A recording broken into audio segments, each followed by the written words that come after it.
तो श्रील सुखदेव गोस्वामी कहते हैं कि नंद प्रधान गोप वृद्धगण एक साथ मिलकर ब्रज के हित के विषय में विचार करने लगे। यह गोष्ठी क्यों हुई? क्योंकि बृहद बने महाबने महोत्पातान अनुभूय, बारंबार महावन में उत्पात हो रहे थे। जैसे सबसे पहला उत्पात था पूतना का आना ब्रज में। पूतना बालक कृष्ण को, शिशु कृष्ण को हर कर ले गई थी, मारना चाहती थी, लेकिन ब्रजवासियों की दृष्टि में भगवान की कृपा से, नारायण की कृपा से वही मर गई। और उसने इतना जोर से चिल्लाया था, जोर से दुख का शब्द व्यक्त किया था कि प्रत्येक ब्रजवासी को ऐसा अनुभव हुआ कि उनके सिर पर ही वज्रपात हो गया। इतना जोर से वो हाहाकार की थी, चित्कार की थी। तो एक तो उत्पात ये था। दूसरा उत्पात था बहुत प्रकार के सामान से भरा हुआ छकड़ा उलट जाना। भगवान नीचे सोए थे बच्चे के रूप में और छकड़ा ऊपर था। अपने पैर से ही उन्होंने उलाटा था, पलटा था, लेकिन ब्रजवासियों को ऐसा अनुभव हो रहा था कि कोई दैत्य इसको पलट दिया। तो उससे भी बहुत भयभीत थे लोग। जैसे मान लीजिए पार्किंग में कोई ट्रक खड़ा हो और अपने आप सीधा उल्टा हो जाए ये तो बहुत भारी अपशकुन होगा, बहुत भारी उत्पात होगा। ब्रजवासी इस घटना से बहुत दुखी थे, ये क्या हो रहा। उसके बाद तृणावर्त आया बवंडर के रूप में आकर के और शिशु कृष्ण को हर कर ले गया और ऊपर से पत्थर पर गिराया, अथवा श्री कृष्ण गिरे पत्थर पर, परंतु फिर भी भगवान की कृपा से वो बच गए। ब्रजवासियों के भाव का मैं अनुवाद कर रहा हूँ। वे लोग सोचते थे कि नारायण की कृपा से बच्चा बच रहा है, उनको ये पता नहीं था कि यही मूल नारायण है इसी की कृपा से दुनिया में सब कुछ होता है। तो तृणावर्त का आना एक महान उत्पात था। और उसके बाद ये 2 वृक्षों का गिर जाना। यद्यपि सकट का पलटना और वृक्षों का गिरना इसमें केवल कृष्ण कारण थे, उन्होंने गिराया था, लेकिन ब्रजवासियों के मन में बहुत शंका हो गई कि कोई न कोई भूत प्रेत दैत्य लग रहा है। आज तो 2 वृक्ष गिर गए, कल हो सकता है कि छत ही गिर जाए। ये तो बहुत संकट की बात। न आंधी आई, न वृक्ष के जड़ में दीमक लगे हैं, कुछ भी नहीं, न गजराज गए इधर से यद्यपि वो हजारों गजों से, हाथियों से उखड़ने वाले वृक्ष नहीं थे, और वो भी दोनों वृक्ष गिर गए। ब्रजवासियों का चित्त भय से आक्रांत हो गया, इस बात से बहुत दुखी हो गए। उसी के बाद ब्रज कार्यम आमंत्रण, ब्रज हित कार्यम आमंत्रण, मंत्रणा करने लगे। तो श्रील सुखदेव गोस्वामी कहते हैं कि बृहद बने महा उत्पातन अनुभूय नंदादय गोप वृद्धा समागम्य ब्रज कार्यम आमंत्रण। ब्रज के कार्य के विषय में कैसे क्या किया जाए, कैसे हित होगा, कैसे बच्चों की रक्षा होगी। और इस गोष्ठी का मुख्य उद्देश्य था बच्चा कृष्ण की रक्षा करना, क्योंकि सबके स्नेह के, वात्सल्य के केंद्र श्री कृष्ण हैं। तो श्री कृष्ण बचे रहें, सुरक्षित रहें, इसके लिए ये गोष्ठी की जा रही थी। तो प्रस्ताव रखा गया कैसे हित होगा, क्या किया जाए, आगे क्या किया जाए। तो उस सभा में नंद महाराज के ज्येष्ठ भाई उपनंद महाराज उपस्थित थे। उनके विषय में श्रील सुखदेव गोस्वामी कहते हैं, तत्रोपनंद नामः गोपो ज्ञान वयोधिकः देश कालार्थ तत्वज्ञ प्रिय कृद राम कृष्णयोः। उपनंद महाराज जो सभा में उपस्थित थे, नंद महाराज के ज्येष्ठ भाई और बड़े ही ज्ञानी थे, ज्ञान वयोधिक, ज्ञानेन वयसा च अधिकम। वो सभी विषय में अधिक थे, काफ़ी ज्ञान था, उनको अनुभव था। और वयसा, वय उम्र की दृष्टि से भी वे सबसे बड़े थे। नंद महाराज के बड़े भाई थे, तो वो ज्ञान वृद्ध भी थे और वयोवृद्ध भी थे। वयोवृद्ध होना भी कुछ न कुछ ज्ञानी बना देता है व्यक्ति को, अनुभव मिल जाता है संसार का। ये 2 दिन के लड़के जो अपनी फिलॉसफी देने लगते हैं इनकी बातों पर विश्वास नहीं करना चाहिए। उम्र बहुत है तो बहुत अनुभव होता है अपने आप कई बातों का। तो उपनंद महाराज वयो अधिक ज्ञानाधिक, ज्ञान में भी अधिक थे और उम्र में भी अधिक थे। देश कालार्थ तत्वज्ञ, किस देश में और किस काल में क्या करना चाहिए इस प्रयोजन को वे जानते थे। सभी देश में, सभी स्थान में या सभी काल में एक ही काम नहीं किया जाता है। विचार करना चाहिए कि भिन्न देश में और भिन्न काल में क्या किया जाए। जैसे मान लीजिए मई और जून का महीना हो और उस समय आदमी ये सब स्वेटर लगाना चालू करे तो ये तो ना समझी होगी। और दिसंबर जनवरी के महीने में घर से बाहर सोए, टेरेस पर सोए, ऐसे ही नग्न जैसे गर्मी में सोता है। काल का कितना अंतर है। एक काल ऐसा आता है कि आदमी बाहर सोता है, शरीर पर कोई कपड़ा नहीं ओढ़ता, और एक समय ऐसा आता है कि मोजा, जैकेट, टोपी क्या क्या धारण करता है। काल का बहुत अंतर हो जाता है। इसी तरह देश का भी अंतर होता है। कौन कार्य किस समय किस स्थान पर करना चाहिए इसका ज्ञान होना चाहिए। जैसे भगवान के मंदिर में आते हैं तो प्रणाम करना, भगवान का कीर्तन गाना, दर्शन करना, ये सब कार्य करना चाहिए। वो देश ऐसा है जहाँ भगवान की भक्ति में लगना चाहिए।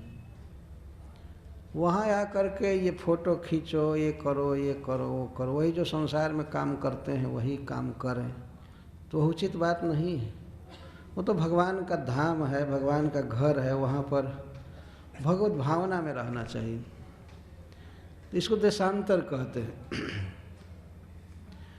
उपनंद महाराज इस बात के बहुत पक्के अनुभवी थे कि किस देश में किस काल में क्या करना चाहिए। और उनकी सबसे बड़ी विशेषता थी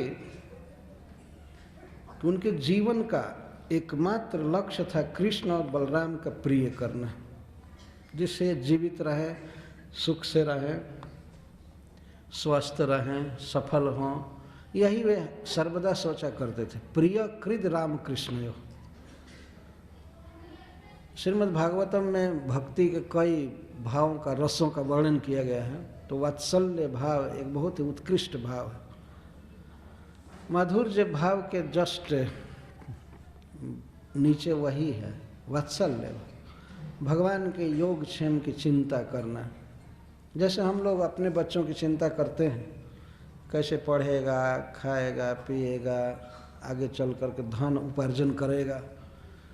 तो इस प्रकार भगवान के कुछ पितृभाव वाले जन हैं, जैसे नंद महाराज, उपनंद महाराज, माँ जसोदा इत्यादि, ये सब श्री कृष्ण के हित के विषय में ही सोचा करते हैं।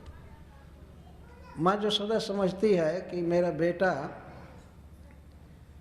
अज्ञ है, वो ये भी नहीं जानता है कि मिट्टी नहीं खाना चाहिए तो ऐसा अज्ञ बच्चा जिसको माखन और मिट्टी में भी भेद नहीं समझ में आ रहा, तो माँ डांटती है। श्री कृष्ण मिट्टी खा लेते हैं तो माँ डांटती है, ताड़न करती है। ताड़न तो नहीं करती, भर्त्सना करती है, क्यों मिट्टी खाया, क्यों मिट्टी खाया। तो वो एक लीला है जो वहाँ हो चुकी है। मैं कहा था इस लीला को मृत भक्षण लीला। तो सर्वदा माँ जसोदा इसी चिंता में रहती है कि बच्चा सर्प न पकड़ ले, अग्नि न पकड़ ले, तलवार न उठा ले, सिंह वाले जानवरों के पास न चला जाए। और उपनंद महाराज आदि श्री कृष्ण के भावी जीवन के उत्कर्ष की ही चिंता में लगे रहते थे। कैसे ये बच्चा दीर्घजीवी होगा और धनी होगा, पढ़ेगा लिखेगा, सब तरह से सुखी रहेगा, ब्रज का राजा बनेगा। अब सहज स्नेह हृदय में है। तो श्रील सुखदेव गोस्वामी कहते हैं प्रिय कृद राम कृष्णयो। तो उनको अवसर दिया सभी लोगों ने, ठीक है आप बोलिए ब्रज के विषय में क्या किया जाए। ब्रज का तात्पर्य है गौए, गोप, ये सब ब्रज कहे जाते हैं। तो उसके हित के विषय में वे अपनी राय देने लगे। उत्थातव्यमितोस्माभिर गोकुलस्य हितैषिभिः। उपनंद महाराज ने सबसे पहले यही कहा कि गोकुलस्य हितैषिभिः, जो गोकुल के हितैषी हैं, जैसे नंद महाराज हैं, मैं हूँ, या जो भी, तो जो भी गोकुल का हित चाहते हैं, गौओं का हित चाहते हैं, गोपों का हित चाहते हैं, तो हम सब लोगों को उत्थातव्यम अन्यत्र गंतव्यम, इस स्थान से चल देना चाहिए। क्या गड़बड़ी हो रही है इस स्थान से चल देना चाहिए। यह बहुत सुगम बात नहीं थी कि जहाँ आदमी बरसों से रहा है उस स्थान को छोड़ करके चला जाए। यहाँ भी लोग घर बनाए थे, रहते थे, जैसे आप लोगों ने सुना था 84 खंभा वाला घर मंदिर नंद महाराज का था। तो उस घर को छोड़ करके दूसरी जगह जाना आसान काम नहीं था, परंतु कृष्ण के रक्षा की इतनी चिंता थी कि उसके लिए जन्मभूमि छूट जाए, आवास छूट जाए, कुछ भी हो जाने के लिए तैयार था। उत्थातव्यम इतोस्माभिः, इतः महाबनात्, महाबन से हम लोगों को उत्थातव्यम चल देना चाहिए। कृष्ण बलराम का हित करने के लिए हो रहा है, सभी बच्चों का, गौओं का, सबका इस स्थान से चल देना चाहिए। क्यों?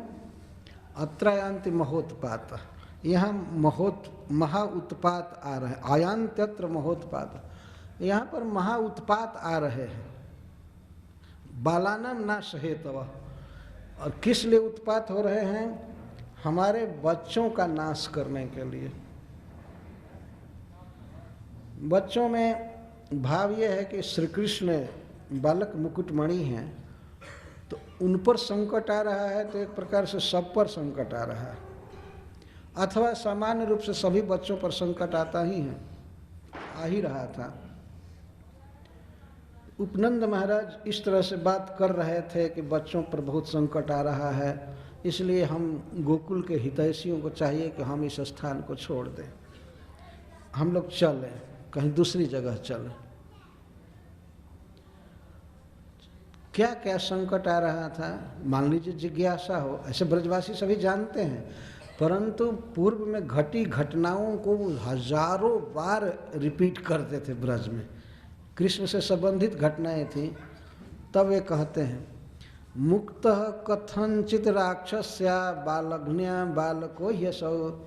जब उपनंद महाराज बात कह रहे थे कि बच्चों पर संकट आ रहा है, विशेषकर श्री कृष्ण पर संकट आ रहा है, उसी समय श्री कृष्ण ने सहज स्वभाव से आकर के अपने बड़े पिता उपनंद महाराज की गोद में बैठ गए। स्वाभाविक बैठते ही थे गोद में, कभी नंद महाराज के, कभी उपनंद महाराज के। तो उपनंद महाराज जब बोल रहे थे तो कृष्ण आए और आकर गोद में बैठ गए। पहले से वे नहीं थे, क्योंकि ये जो इष्ट गोष्ठी हो रही थी इसमें बच्चों के लिए कोई समझने लायक बात नहीं थी। तो गोप वृद्धा पहले ही कहा, गोप नंदादय गोप वृद्धा समागम्य। गोपों में जो वयोवृद्ध थे, ज्ञानी थे, वे सब बैठ करके बात कर रहे थे, परंतु बच्चे स्वाभाविक अपने पिता के पास चले जाते हैं, माँ के पास चले जाते हैं। तो श्री कृष्ण आए और बड़े ही प्रेम से अपने पिता के उपनंद महाराज की गोद में बैठ गए। गोद में बैठ गए, तब अब कहते हैं उपनंद महाराज, मुक्तः कथंचित राक्षस्या बालघ्न्या बालको ह्यसौ। असौ बालकः, यह बच्चा, अपने गोद में बैठे हुए कृष्ण को दिखाकर कह रहे हैं, असौ बालकः, यह बच्चा, यह बालक कथनचित किसी प्रकार से अस्मद महासौभाग्य न, हम लोगों के महासौभाग्य से हम लोगों ने पूर्व जन्म में पुण्य किया था, इस कारण से यह बच्चा बच गया। किससे? राक्षस्या, राक्षसी से, पूतना से, बालग्न्या, जो बच्चों की ही हत्या की करती थी, उस राक्षसी से किसी तरह यह बच्चा बच गया। कथनचित मुक्त, कथनचित, वो पकड़ ली थी, पकड़ करके घर से बाहर ले जा रही थी, लेकिन किसी तरह से उस राक्षसी से, पूतना से बच्चा बच गया। असौ बाल कहकर यह बच्चा बच गया। भगवान कितना वात्सल्य का आस्वादन करते होंगे, भगवान की रक्षा के लिए ये गोष्ठी हो रही है। यही है भक्ति वास्तव में। भक्ति यह नहीं है कि भगवान से हमेशा मांगा जाए। यद्यपि भगवान महादानी हैं, देते रहते हैं, लेकिन भगवान से मांगना हमेशा यह कोई भक्ति नहीं है, यह तो भीख मांगना जैसा। आदमी सोचता है सारा धन हमारे घर में आवे, सुख संपत्ति घर आवे, कष्ट मिटे तन का, ओम जय जगदीश हरे। तो भगवान का भी कष्ट तो मिटाना चाहिए ना। यदि भगवान पर कोई कष्ट नहीं है, कोई दुख नहीं है भगवान पर, लेकिन भाव है भक्तों का, उपनंद महाराज का, किसी तरह से ये मुक्त हो गया। कथनचित मुक्त, कथनचित का अर्थ है अस्मद अनिर्वचनीय सौभाग्य न, हमारे अनिर्वचनीय सौभाग्य से। सौभाग्य का अर्थ है कि हम लोगों ने कोई दान पुण्य जप तप आदि किया होगा पूर्व जन्म में, उसके फल से बच्चा बच रहा है, बच गया। उस भयंकर राक्षसी से, बच्चों की हत्या करने वाली उस राक्षसी से बच्चा बच गया। बालक असौ मुक्त। तब बाद में वे कहते हैं नहीं, भगवान नारायण की कृपा से बचा, हम लोगों में इतना कहाँ सौभाग्य है, इतना कहाँ दान पुण्य है। वास्तव में बच्चा जो बचा तो नारायण की कृपा से। हरे अनुग्रहात् नूनम अनश्चोपरि न पतत, हरि के अनुग्रह से, नारायण की कृपा से बच्चा बच गया। एक बार तो कहे कथनचित मुक्त, किसी तरह बच गया, फिर कहते नहीं नहीं, हरे अनुग्रहात्, हरि के अनुग्रह से बच गया। हरि का अर्थ जो अपने भक्तों का दुख हर लेते हैं वे हैं हरि, और अपने भक्तों का मन हर लेते हैं नारायण। तो उनकी कृपा से बच्चा बच गया। और अनः सकट अस्य ऊपरी न अपतत, यह देखिए कि बच्चा सकट के भीतर सोया था, नीचे सोया था, और सकट गिरा, लेकिन नारायण की कृपा से अस ऊपरी न अपतत, इसके ऊपर नहीं गिरा। अरे क्या पता यही गिरा रहा है तो ऊपर क्यों गिराएगा। छोटे छोटे पैर से भगवान ने ऐसे मार दिया और चकड़ा उलट गया दूर। उपनंद महाराज कहते हैं देखो, भगवान नारायण की कृपा से अनः सकट गिरा, लेकिन अस ऊपरी न, इसके ऊपर नहीं गिरा। अगर बताइए ऊपर गिर गया होता उतना भारी ट्रक या वो सकट, तो क्या हुआ होता बच्चे का। बहुत चिंता में है कि ये बीच बीच में सब उत्पात आते ही रहते हैं। हरे कृष्ण हरे कृष्ण।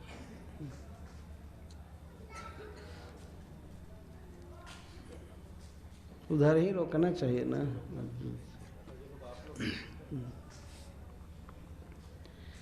हरे अनुग्रहात् नूनम अनश्चोपरि न पतत। इस तरह से याद कर रहे हैं।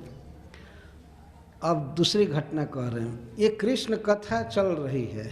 उपनंद महाराज के मुख कमल से परम वात्सल्य रस से सिक्त श्री कृष्ण की घटनाएं बताई जा रही हैं। और इसके बाद कहते हैं चक्रवातेन नीतो यम दैतेन विपदम वियत् शिलायां पतितस्तत्र परित्रातः सुरेश्वरैः। देखिए उस दिन की घटना। चक्रवातेन नीतो, चक्रवात से ये ले गया कहाँ? विपदम वीणाम पक्षिणाम पदम, जहाँ पक्षी उड़ते हैं आकाश में तृणावर्त इसको ले गया। वियत, वियत का अर्थ बहुत ऊंचा पर ले गया था, बहुत ऊंचा पर ले गया। चक्रवात बवंडर के रूप में आया था और कृष्ण को हर करके ले गया। गोद में कृष्ण को रख करके कृष्ण की कथा कह रहे हैं। चक्रवातेन नीतो अयम, अयम शब्द का ये भाव है कि गोद में बैठे हैं श्री कृष्ण और उनको दिखाकर कहते यह चक्रवात के, तो चक्रवात कहते हैं बवंडर को, जैसे चक्र की तरह घूमता है। चक्रवात, वात का अर्थ है हवा, चक्र हवा, चक्रवात बवंडर। उस बवंडर के रूप में ये आया था तृणावर्त दैत्य। वास्तव में दैत्य था, केवल चक्रवात नहीं था, दैत्य न दैत्य था। और इस बच्चे को मारने के लिए ले गया। ऊपर क्यों ले गया? ऊपर ले गया होगा खा जाऊंगा, अथवा ऊपर ले जाकर के शिला पर पटकने के लिए, क्योंकि श्री कृष्ण जब गिरे थे तो शिला पर गिरे थे। वास्तव में वे गिराए थे तृणावर्त को, जिससे कि उसके हाथ पैर सब चूर्ण हो जाए। वो तो उसके ऊपर झूल रहे थे, उसको गिराए कृष्ण ने। लेकिन उपनंद महाराज के मन में भाव आ रहा है कि बताओ, इतना ऊपर ले गया और पत्थर पर गिराया। लेकिन परित्रातः सुरेश्वरैः, देवताओं में जो श्रेष्ठ हैं भगवान विष्णु या भगवान शिव, इंद्र आदि ने रक्षा किया बच्चे की। ये रक्षा, ये सबकी रक्षा करता है। इसकी रक्षा सुरेश्वर ही करता है। सुरेश्वरों ने परित्रातः, इसका परित्राण किया, इसकी रक्षा किया। कितनी सुंदर लीलाएं याद कर रहे हैं। चक्रवात दैत्य इसको ले गया था ऊपर और वहाँ से पत्थर पर गिराया, फिर भी ये मरा नहीं, तो भगवान रक्षा करता था। सुरेश्वर का अर्थ है भगवान के पार्षदों ने रक्षा किया, जो भगवान विष्णु की इच्छा के अनुसार कार्य करते हैं, भक्तों की रक्षा करते हैं, वे भगवत पार्षद इसकी रक्षा किए। परित्रातः सुरेश्वर। अब यह जो तत्काल में घटना घटी है उसके विषय में उपनंद महाराज कहते हैं, जन्म म्रियेत द्रुमयोरंतरम प्राप्य बालकः असावन्यतमो वापि तदप्यच्युत रक्षणम। देखो उस दिन की घटना अभी जो घटी है। असौ बालकः, यह बच्चा दोनों जमलार्जुन वृक्षों के बीच में पड़ गया और फिर भी न म्रियेत, मरा नहीं। क्यों? क्योंकि अच्युत रक्षणम, अच्युत रक्षा कर रहे थे, नारायण रक्षा कर रहे थे, भगवान रक्षा कर रहे थे। दो वृक्ष गिरे और दोनों वृक्षों के बीच में बच्चा था। जन्म म्रियेत द्रुमयो अंतरम प्राप्य बालक। और जब श्री कृष्ण ने दोनों वृक्षों को उत्पाटित किया तो ये बच्चे देख रहे थे। जब ब्रज के लोग आकर पूछने लगे कि वृक्ष कैसे गिरे कैसे गिरे, तो उन बच्चों ने बताया था कि त्रियक गतम उलूखलम, तिरछा हुए उखल को इसने खींचा, उसी समय दोनों वृक्ष गिर गए। तब भय हो गया कि कोई दैत्य गिराया है, कोई भूत प्रेत गिराया है, ये गिराया है, वो गिराया है। तो बच्चे भी वहाँ थे काफ़ी, तो उन बच्चों पर भी नहीं गिरा और कृष्ण पर भी नहीं गिरा। द्रुमयो अंतरम प्राप्य जन्म म्रियेत, वृक्षों के अंतर में पड़ करके और नहीं मारा। तदपि अच्युत रक्षणम, जो कृपा से कभी च्युत नहीं होते हैं, अपने भक्तों से स्नेह करने में कभी च्युत नहीं होते हैं, वे भगवान विष्णु रक्षा किए इसकी। तदपि अच्युत रक्षणम। उपनंद महाराज कहते हैं, निश्चित ही इस स्थान पर बहुत बहुत समय से भगवान का कीर्तन हुआ है, भगवान की पूजा हुई है, और यह बच्चा भी कई जन्मों से अच्युत का भक्त रहा होगा श्री विष्णु का भक्त रहा होगा, इसीलिए भगवान रक्षा कर रहे हैं। इतने भारी भारी पत्थर, ये असुर वृक्ष सब गिर रहे हैं, फिर भी बच्चा बचा हुआ है, तो भगवान की कृपा से ही संभव है ना, और कैसे संभव हो सकता है। इस प्रकार उपनंद महाराज कहते हैं कि जावद औत्पातिको रिष्ट ब्रजम ना विभवेदितः तावद बालानुपादाय जास्यामो अन्यत्र सानुगा। अब तो ये तो कार्य हो ही रहा है, निरंतर विपत्ति आ रही है, उत्पात निरंतर आ रहे हैं। हमें तो बहुत भय लगता है कि किसी दिन ऐसा न हो कि हम ये श्री कृष्ण की मृत्यु हो जाए और भी बच्चे मर जाएं, यहाँ उत्पात हो रहा है। तो जब तक कोई उत्पात ब्रज का अनर्थ नहीं कर देता है, उसके पहले ही हम लोगों को बालन उपादाय बच्चों को लेकर के और अपने अनुगामियों के साथ भाग जाना चाहिए यहाँ से। श्रीपद श्रीधर स्वामी जी इस प्रसंग के उपक्रम में कहे हैं कि रंतुम गंतुम वृंदावनम, श्री कृष्ण वृंदावन में जाना चाहते थे महावन को छोड़कर, तो ब्रजवासियों के हृदय में प्रेरणा कर रहे थे, खासकर उपनंद महाराज के वृंदावन जाने के लिए। और ब्रजवासी उपनंद महाराज आदि ये समझ रहे थे कि हम लोग कृष्ण के हित के लिए कार्य कर रहे हैं, कृष्ण को बुद्धि नहीं है, परंतु वास्तव में श्री कृष्ण उनके हृदय में बैठकर प्रेरित कर रहे थे। वृंदावन गोवर्धन आदि में स्वच्छंद विहार करने के लिए, गोचारण के लिए उधर जाना चाहते थे। तो उपनंद महाराज कहते हैं कि जावद औत्पातिको अरिष्ट, जब तक उत्पात जन्य अनर्थ ब्रज को अभिभूत नहीं कर लेता है, कुछ नुकसान नहीं हो जाता है, तावद उसके पहले ही बालान उपादाय जास्यामो अन्यत्र सानुगा, हम लोग दूसरी जगह चले जाएं, हम लोग कहीं चले जाएं। पहले उन्होंने कहा कि हम लोग इस स्थान को छोड़ दें, पहले ही शुरू में कहा उत्थातव्यम, हम लोगों को यहाँ से चल देना चाहिए। और लास्ट में भी कहते हैं कि अन्यत्र जास्याम, हम लोग अन्यत्र जाएंगे, यह बहुत उत्पात हो रहा है। तब प्रश्न होगा कि कोई जहाँ जा रहा है नए स्थान पर, तो उसकी जानकारी और उसकी पूरा उसका ज्ञान हुए बिना और निश्चित हुए बिना पूर्व स्थान का त्याग नहीं करना चाहिए। तो कहाँ जाएंगे?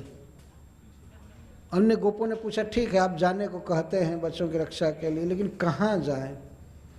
तब उपनंद महाराज कहते हैं, वनम वृंदावनम नाम पशव्यम नवकाननम गोप गोपी गवाम सेव्यम पुण्याद्रि तृणविरुधम।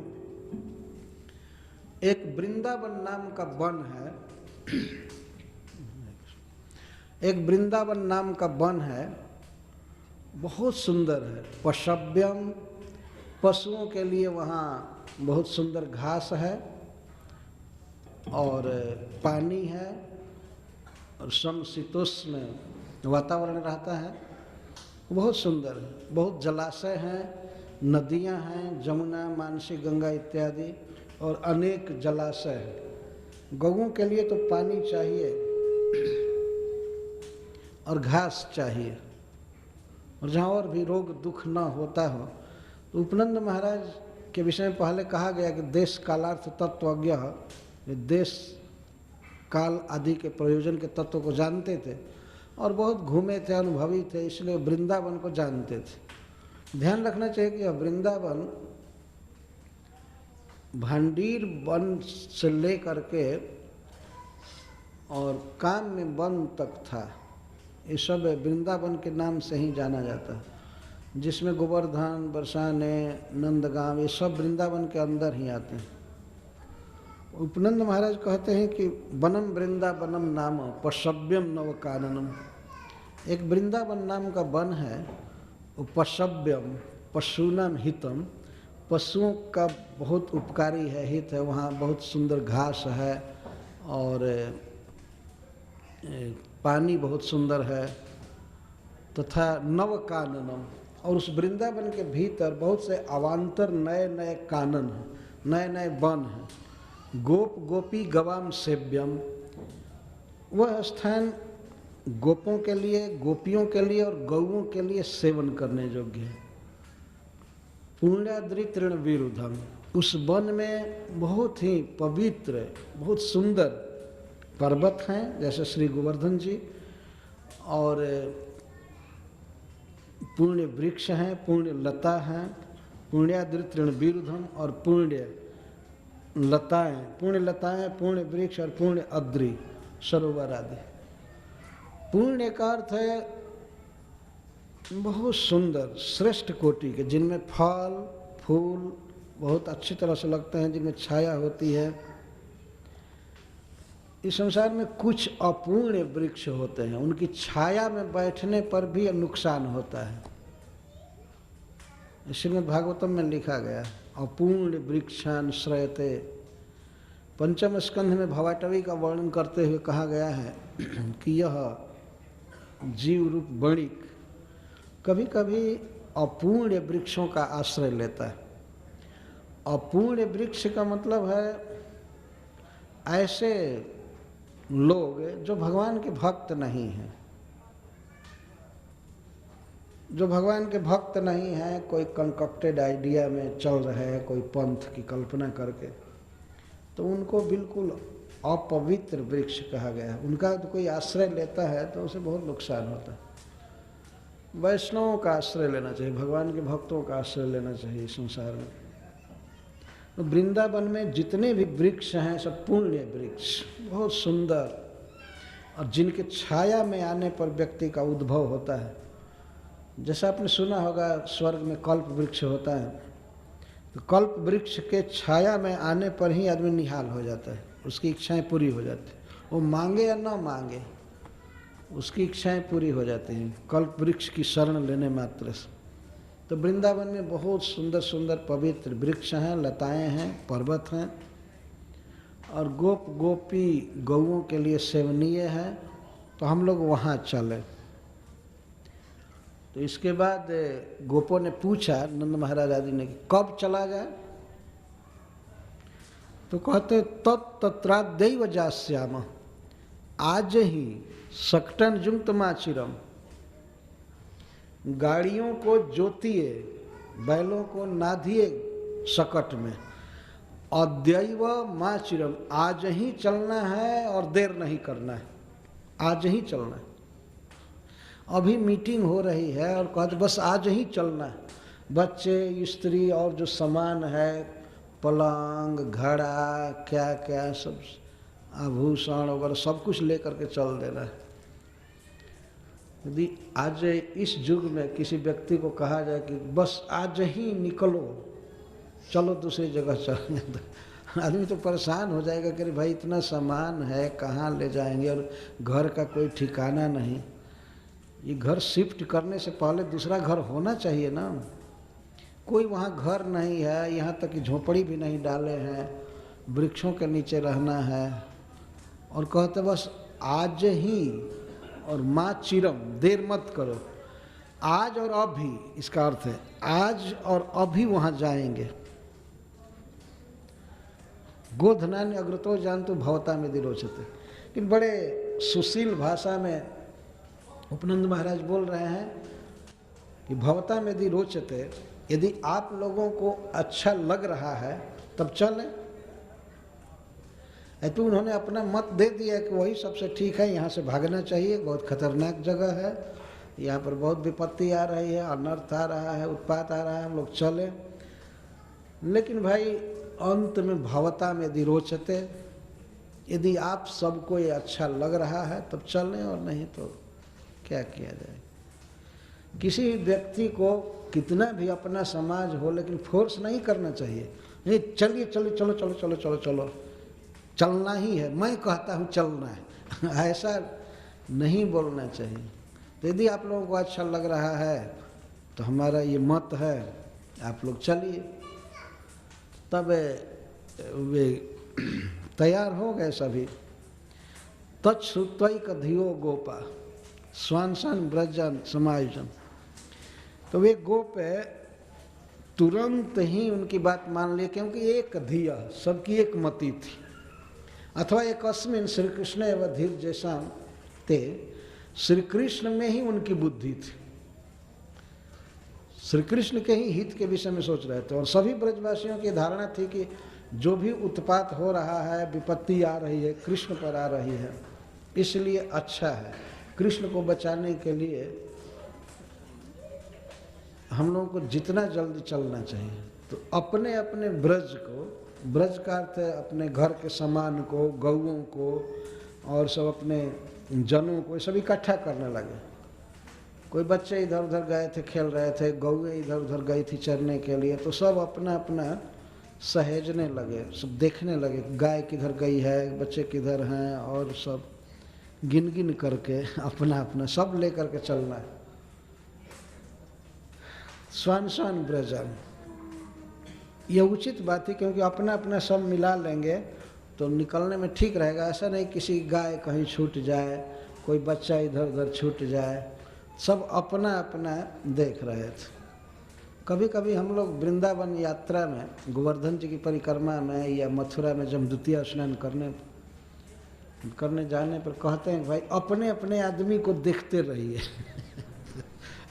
जो ग्रुप का लीडर है वही सबको नहीं देखेगा, अपने अपने आदमी को देखिए कि वो तो छूटा तो नहीं, कहीं छूटा नहीं। इतनी सावधानी के बाद भी लोग छूट जाते और रोने लगते हैं, हाय हम तो अपने झुंड से बिछुड़ गए हैं, ये हो गए हैं। तो वहाँ से बताया जाता है ठीक है वृंदावन चले जाओ कृष्ण बलराम मंदिर में। वो ब्रजवासी लोग कहते हैं अंग्रेज मंदिर में चले जाओ, वहाँ से आए हो ना, वहाँ चले जाओ। इतनी सजगता के बाद भी आदमी छूट जाता है।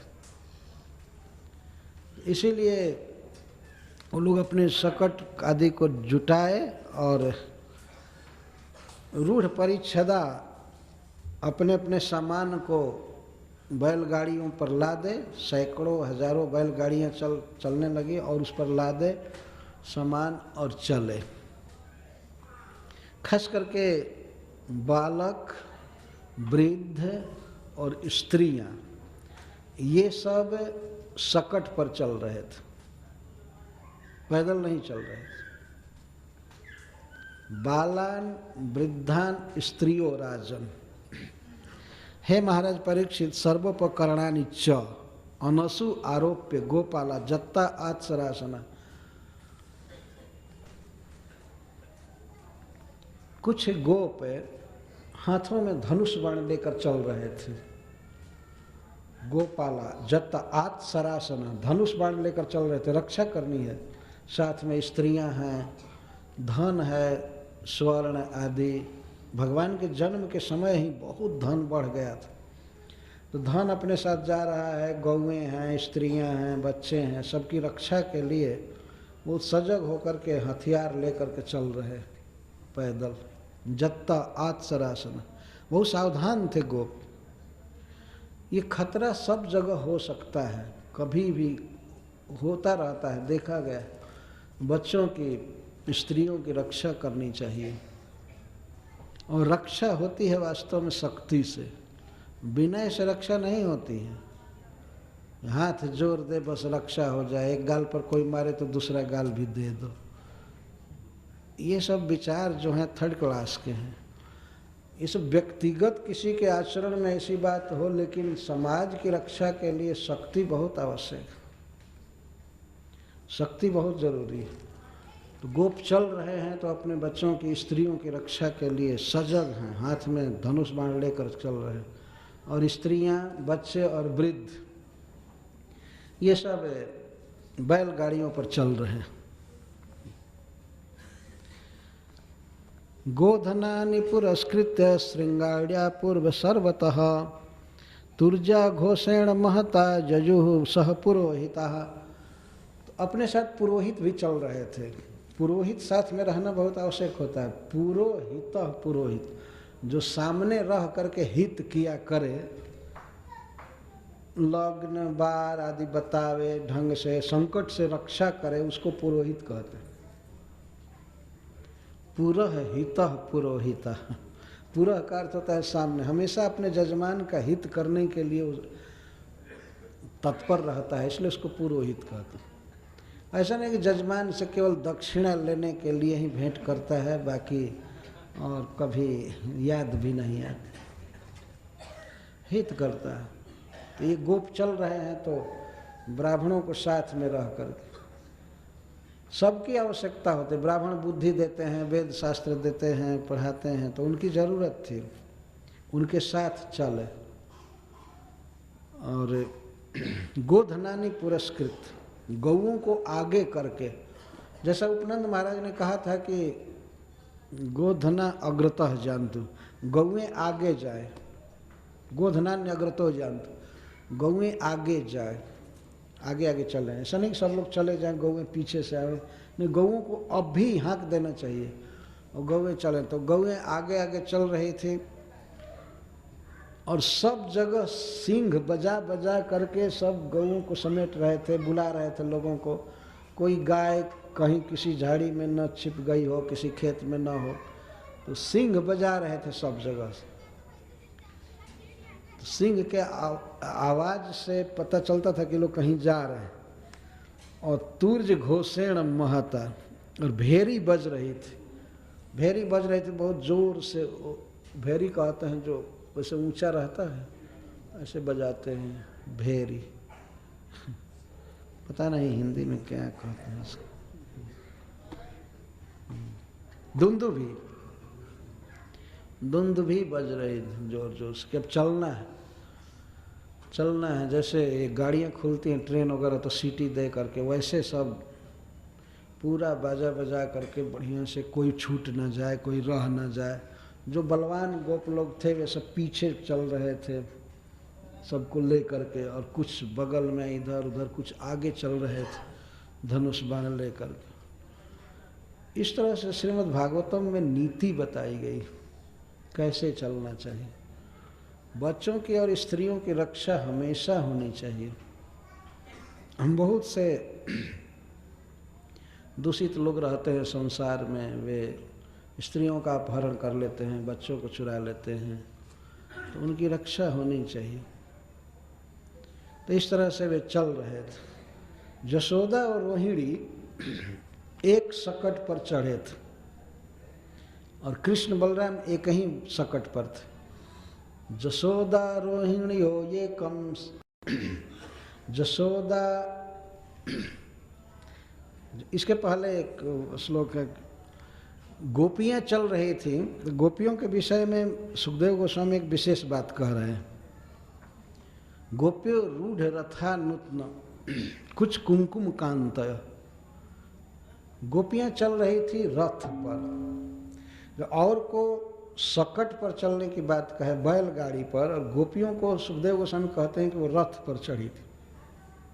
इस रथ का अर्थ यह है कि वे कुछ ऊंचे गाड़ी पर थी और उसमें घोड़े जुते हुए थे, अथवा बैल भी जुत सकते हैं, तो उसको रथ कहा गया। और को सकट कहा गया, बैलगाड़ी। लेकिन गोपियाँ जिन जिन सवारियों पर चढ़ी हैं उनको रथ कहा जाए। तो वे स्पष्ट रूप से गा सकें, भगवान की लीलाओं को गीत गा सके, इसके लिए उनको ऊंचा पर बैठाया गया। प्राय हम लोगों ने देखा है कि भारतवर्ष में स्त्रियां गीत गाती हैं विवाह में या किसी सामाजिक उत्सव में, तो वे ऊपर चढ़ करके गाती हैं, छत पर, है ना। और लोगों के साथ समाज में आकर के नहीं गाती। बैंड बाजे बजते हैं, सब होता है, लेकिन स्त्रियां घर पर ऊपर से गीत गाती हैं, फूल बरसाती। तो गोपियों को रथ पर चढ़ाया गया। उनके विषय में श्रील सुखदेव गोस्वामी कहते हैं कि बिल्कुल नवज्योति गोपियाँ, उनके स्तन पर, कुछ पर कुमकुम लगे हुए थे, उसकी बड़ी सुंदर कांति हो रही थी और बहुत सुंदर गहना पहनी थी, कंठाभरण। स्त्रियां जितने भी गहना पहनती हैं उनमें प्रधान है कंठाभरण, गले का गहना। तो इस उपलक्षण से यह कहा जा रहा है कि गोपियां सब प्रकार के आभूषण पहनी थी, हाथ में, पैर में, अंगूठियों में, गले में, सिर पर, बाजू में, सब जगह वे आभूषण पहनी थी और बहुत सुंदर वस्त्र पहनी थी, साड़ी पहनी थी। तो इस तरह से वे चल रही थी। और कृष्ण लीलाम जगु, कृष्ण की लीला को गा रही थी। गोपियां जब गा रही थी तो उनके साथ कोई तबला, हारमोनियम, मृदंग नहीं बज रहा था। भगवान ने स्त्रियों को इतना सुंदर गला दिया है कि उसमें बाजा की कोई ज़रूरत नहीं होती। तो गोपियां गा रहे थे श्री कृष्ण की लीलाओं को। अभी अभी जो ब्रज में वे करते थे, बाल चापल्य अथवा पूतना वध आदि, तृणवर्त वध आदि, वृक्ष से बच जाना, श्री कृष्ण के सौंदर्य, माधुर्य, बाल लीला आदि का वे गान करते हुए जा रहे थे। कहीं भी व्यक्ति जाए, यात्रा में कोई सवारी है, तो जब भगवान की लीला गाई जाती है या महामंत्र गाया जाता है तो उसका वातावरण कुछ और होता है। यह है देवताओं का एक जगह से आना जाना। और कुछ लोग तो ऐसे भद्दे गीत गाते हुए इधर उधर भ्रमण करते हैं, वो सब दैत्य परिपाटी है। एक तो ऐसे ही जीवन अशुद्ध है और उस पर से और थर्ड क्लास के गीत बजा बजा करके और दूसरों को भी परेशान करते हैं, अपने तो नरक में जाएंगे। गोपियां कृष्ण लीला में जगु, कृष्ण लीला को गा रही थी। और जशोदा और रोहिणी एकम सकट में स्थित है, एक सकट पर थी और कृष्ण बलराम दोनों उसी गाड़ी पर थे, उसी बैलगाड़ी पर थे। और वे दोनों हमेशा कुछ न कुछ बात करते रहते थे, चकित हो जाते थे। कोई हरिण भी देखते थे दोनों बच्चे तो चकित हो जाती थे, क्या है, कौन जानवर है, क्या है, वर्णन करते थे। तो कृष्ण बलराम के कथा को सुनने के लिए दोनों माताएं बहुत उत्सुक थी। कथा का अर्थ है बात, दोनों आपस में बात करते थे और बहुत ही भावुक ढंग से दोनों बात करते थे। अगर सियार भी निकलता था तो कहते थे हाथी जा रहा है, हाथी जा रहा है, हाथी जा रहा है। तो माँ जसोदा हंसने लगती थी और रोहिणी भी इस तरह से, ये क्या है, ये क्या है, ये क्या है, ये क्या है, ये क्या है। और रास्ते में कोई फल दिखता था तो कृष्ण कहते थे हमको चाहिए, हमको चाहिए, फल तोड़ो, फल तोड़ो। माँ कहती थी नहीं, ऐसा करने पर और लोग दूर निकल जाएंगे, वहाँ पहुँच करके सब फल खिलाऊंगी, अभी आग्रह मत कर। कई तरह की बातें किया करते थे। माँ ये क्या है, ये क्या है, कोई सरोवर देख करके, कोई विशेष बड़ा वृक्ष देख करके या पशु पक्षी देख करके दोनों पूछने लगते थे ये क्या है, क्या है, क्या है। तत्कथा श्रवणोत्सुके, ये दोनों माताएं एक ही सकट पर बैठी थी कि दोनों की बात को सुनने के लिए। कभी कभी लोग आपस में बात करते थे, कृष्ण बलराम आश्चर्य व्यक्त करते थे, ये क्या है, ये क्या है, कितनी बड़ी नदी है, कितनी बड़ी नदी है। हाँ, एक ध्यान रखना चाहिए कि ये जो गोपों की यात्रा वृंदावन की तरफ हो रही है, यह ग्रीष्म ऋतु चढ़ने से थोड़ा पहले हो रही है। तो उधर वृंदावन में ये लोग बिना घर के भी रह सकते थे। गर्मी में आदमी रहता है बिना घर के भी, बाद में छोटे छोटे घर बनाएंगे, वृक्ष के नीचे भी व्यक्ति रह लेता है। ग्रीष्म अभी पूरा प्रारंभ नहीं हो गया था, प्रारंभ होने वाला था, इसलिए जमुना जी का पानी भी कम हो गया था, तो सुख से पार कर गए सभी लोग। कहाँ पार किए? महावन से चल करके कालिए दह के ऊपर भाग में मांट गांव के पास पार किए। ये शास्त्रों में वर्णन है अन्यत्र। अब सभी जानते, ब्रजमंडल परिक्रमा में जो गए हैं वो देख सकते हैं कि महावन से लोग कैसे चले होंगे लोहबन होते हुए, और आकर के माट गांव के पास पार किए। थोड़ा माट गांव से और थोड़ा आगे पार करके आए। तो श्रील सुखदेव गोस्वामी कहते हैं कि सुख से पार कर, वृंदावनम सम प्रविश्य, वृंदावन में सम्यक प्रवेश किए, सुखपूर्वक प्रवेश किए। सुखपूर्वक प्रवेश करने का मतलब है जमुना पार करने में कोई कठिनाई नहीं हुई, क्योंकि ग्रीष्म ऋतु प्रारंभ होने वाली थी तो इसलिए पानी कम हो गया था, और आगे आवास भी कोई कठिन नहीं हुआ। गर्मी के दिन में तो आदमी चलता है कहीं भी गाड़ी खड़ा करके और आराम कर लेता है। तो इसलिए सम प्रवेश सर्वकाल सुखावहम, वृंदावन सभी काल में सुख देने वाला था। सभी ऋतुओं में सब प्रकार के फल फूल घास मिलते थे। तत्र चक्रूर ब्रजावासम सकटैर अर्धचंद्रवत, वहाँ पर अपना वे लोग आवास किए अर्धचंद्रवत, आधा चंद्रमा देखे हैं आप लोग आकाश में, अर्धचंद्रवत,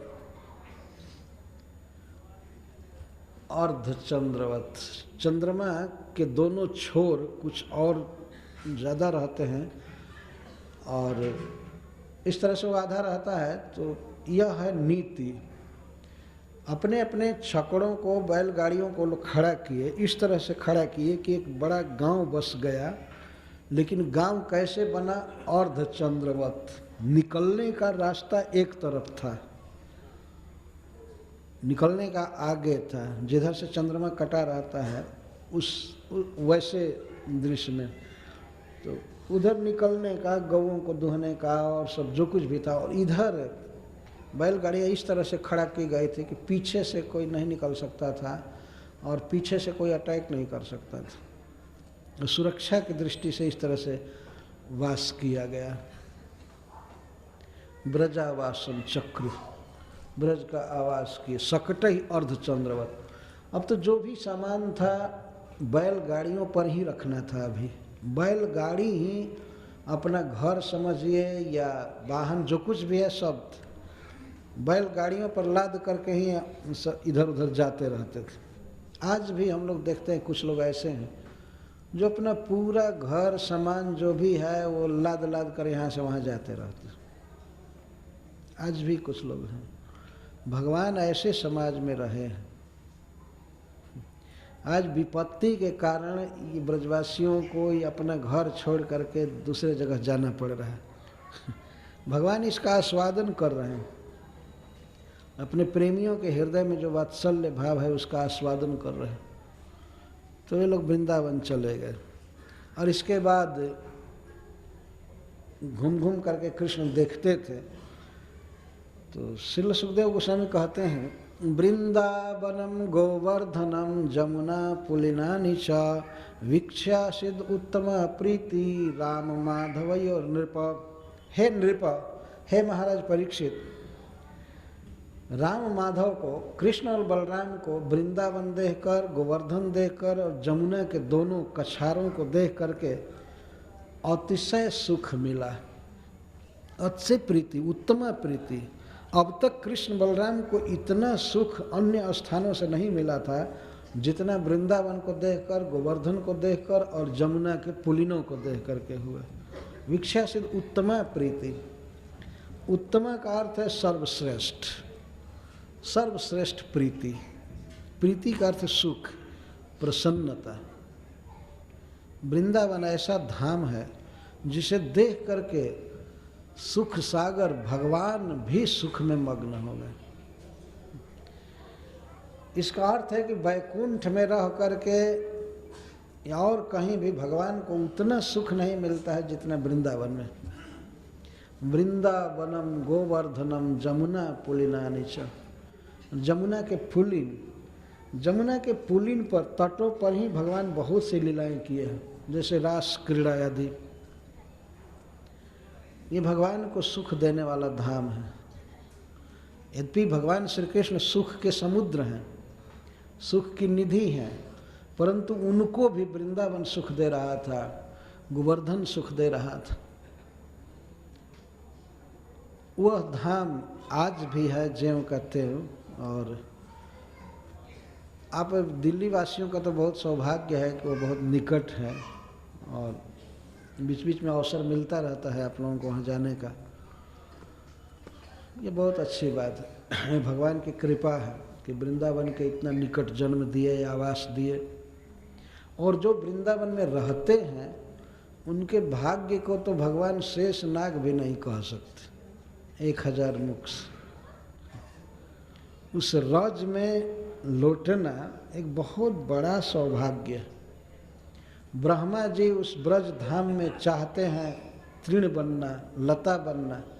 उद्धव जी चाहते हैं वहाँ पर तृण बनना, लता बनना, जिससे कि भगवान के भक्तों के, गोपियों के चरण रज को पाने का उनको अवसर मिले। वह रज आज भी है। धन्य है वृंदावन, जिसको देख करके, जहाँ रम करके श्री कृष्ण को भी सुख मिलता है और सबसे श्रेष्ठ सुख मिलता है। गोवर्धन जी ज्यों के त्यों हैं। भगवान ने 7 दिन अपने कर कमल में उनको धारण किया।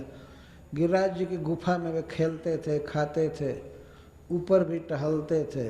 गिरिराज जी से वो दवाइयाँ लेते थे, लकड़ी लेते थे, पानी पीते थे और गौवें चरती थी ऊपर। वो कण कण, वो भूमि आज भी ज्यों की त्यों है। और ये हम लोगों का पर्सनल अनुभव है कि कहीं भी किसी भी धाम में जाएं, लेकिन वृंदावन जैसा कोई नहीं, इसमें कोई संदेह नहीं। मैं अपने व्यक्तिगत कह रहा कि हमको तो वृंदावन जैसा कहीं कोई